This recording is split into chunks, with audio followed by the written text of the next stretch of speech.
হযরত হানজালা ওই বাসর ঘর থেকে বের হওয়ার পরে এক দৌড়ে তিনি চলে গেলেন কূপের ভেতরে। তার কারণ তার উপরে গোসলটা ফরজ হয়েছিল, স্ত্রীর সঙ্গে মিলামেশা করেছে, গোসলটা ফরজ হয়ে গেছে। কিন্তু কূপের কাছে যাওয়ার পরে ওই কূপের মধ্য থেকে পানি উত্তোলন করার পরে ওই পানিটা যখন শরীরের মধ্যে ঢেলে দেবে এমন সময় তিনি লক্ষ্য করে দেখে ওই মদিনার গলির মধ্য থেকে কে যেন ডেকে বলে, কুতিলা মুহাম্মদ, কুতিলা মুহাম্মদ, মুসলমানদের নবী জমিনের মধ্য থেকে বিদায় নিয়ে চলে গেছে। এই কথা শোনার পরে হযরত হানজালা ওই পানিটা কূপের মধ্যে ফেলে দেওয়ার পরে এক দৌড়ে চলে গেলেন বাসর ঘরের ভেতরে।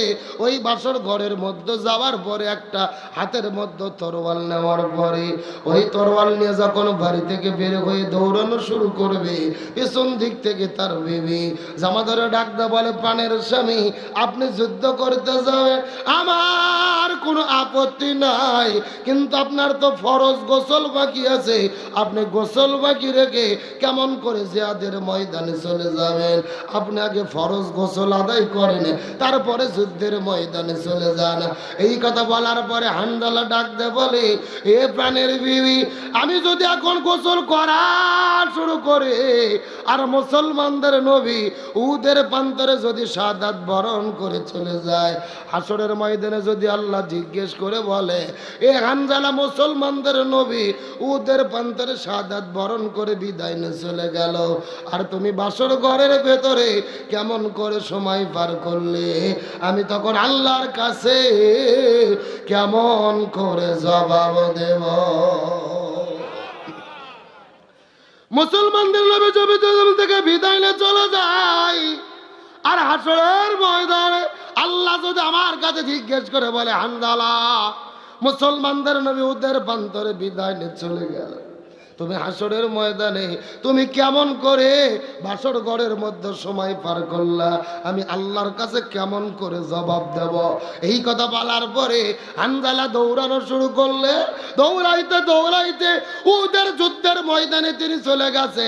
যাওয়ার পরে লক্ষ্য করে দেখে মুসলমান আর কাফেরদের মধ্যে যুদ্ধ শুরু হয়ে গেছে। হযরত হানজালা ওই জায়গার মধ্যে যুদ্ধ শুরু করলেন, কিন্তু জিহাদের ময়দানে যুদ্ধ শুরু করার পরে ফজর নামাজের যখন আজান হয়ে গেল, ফজর নামাজ তিনি পড়তে পারলেন না, যেহেতু তার ফরজ গোসল বাকি ছিল। একদিকে ফরজ গোসল বাকি, আর একদিকে ফজর কাজা, জোহর কাজা, আসর কাজা, 3 ওয়াক্ত নামাজ তিনি কাজা করে ফেললেন। একদিকে ফরজ গোসল বাকি, আর একদিকে 3 ওয়াক্ত ফরজ নামাজ কাজা। মাগরিবের কিছু সময় আগে লক্ষ্য করে দেখা গেল পেছন দিক থেকে একটা কাফের আসার পরে হাতের মধ্যে তরোয়াল নেওয়ার পরে হানজালার কাঁধের ভেতরে এত জোরে আঘাত করেছে রে, ওই হানজালার দেহ থেকে কাল্লাটা আলাদা হয়ে তিনি মাটির মধ্যে পড়ে গেলেন।